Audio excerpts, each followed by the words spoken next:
Okay, when we think about cleaning our homes after a flood event, we want to make sure that we muck it out completely, we clean it, we disinfect it, and we dry it as completely as we possibly can.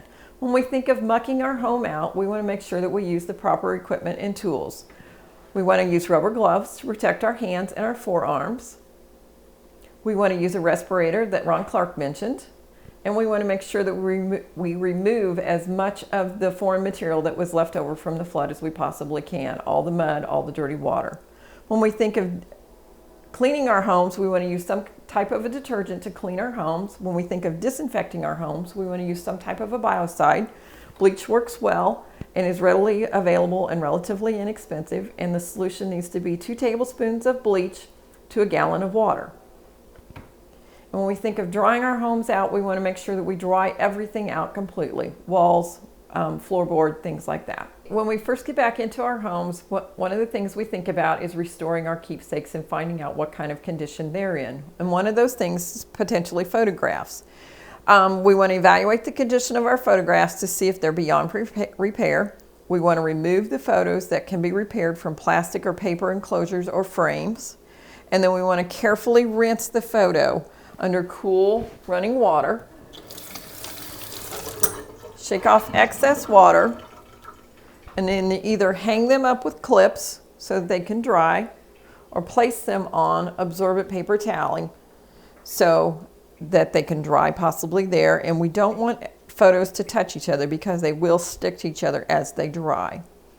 If you have several photos that you can't get to immediately, you can keep them in a bucket of clear water if it's going to take you longer than 48 hours to get the photos cleaned. You can store them in the freezer. We do suggest that you store them between either freezer paper or waxed paper. If your book is only damp or partially wet, then you will want to fan out the book with the covers at a 90-degree angle and let them air dry. If you do have a book that is completely saturated with flood waters, then you will want to lie the book down flat on a flat surface, and you will want to use absorbent materials in between the pages to absorb the moisture. You don't want to put too many pieces of paper towel in between the pages. You may end up stretching your spine of the book. If you cannot get to your books to get them salvaged and cleaned up within 48 hours, you need to wrap your books in freezer paper and then put them spine down into a sturdy container, line them up in that container, and then you can put them in the freezer until you have time to properly clean them. Okay, when it comes to your furniture, you need to determine what you can salvage and what you can't. Overstuffed furniture potentially is probably going to have to be done away with, because if it's had very much water on it or if it's been completely submerged, it's going to potentially have mold that will grow inside it, and so it needs to be disposed of. Solid wood furniture, on the other hand, can potentially just be washed off and potentially re-glued. Particle board furniture, on the other hand, if it's absorbed very much water, will not return to its original condition, and so it may need to be disposed of. When it comes to cleaning solid wood furniture, you need to take it outside and potentially hose off the wood and the debris and things from the furniture. Okay, dry it off completely, wipe it down, remove all the mud and dirt and particles and things like that from it. If the joints are loose, they need to be re-glued. And then to dry the furniture out, it needs to be in a shady, well-ventilated, moisture-controlled environment if at all possible, because furniture dried in the sun potentially will warp.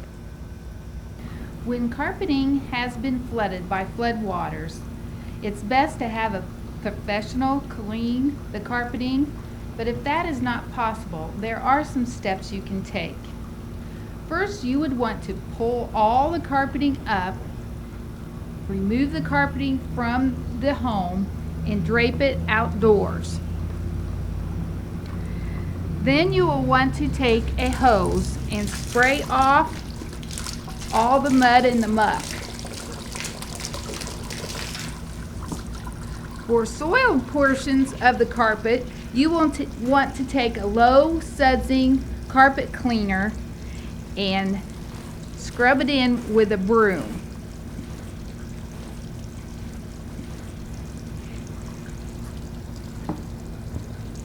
To discourage mold and mildew growth, you will need to use 2 tablespoons of bleach to 1 gallon of water and rinse the backing of the carpet.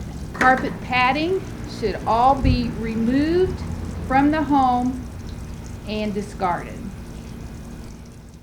For wallboard that has been in floodwaters, you will need to replace the wallboard, especially if the floodwaters reached above 4 feet on the wall. Then you will definitely need to replace all of your wallboard.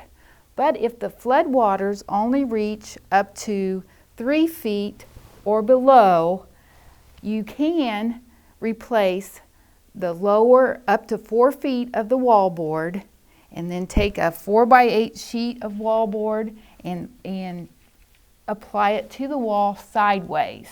If you have a portion of drywall that is molded from floodwaters, you will need to handle this piece carefully when you remove it from your home.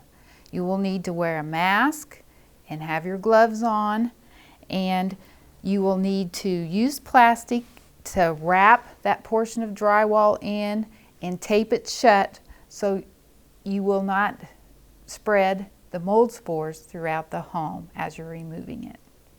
When there are small areas of your home that are contaminated by mold, we want to make sure we seal those off from the rest of the home. We want to use plastic and we want to tape it to the door frames so that we can contain that mold in the allergens, in the dust in that area. We want to make sure that we also have ventilation to the outside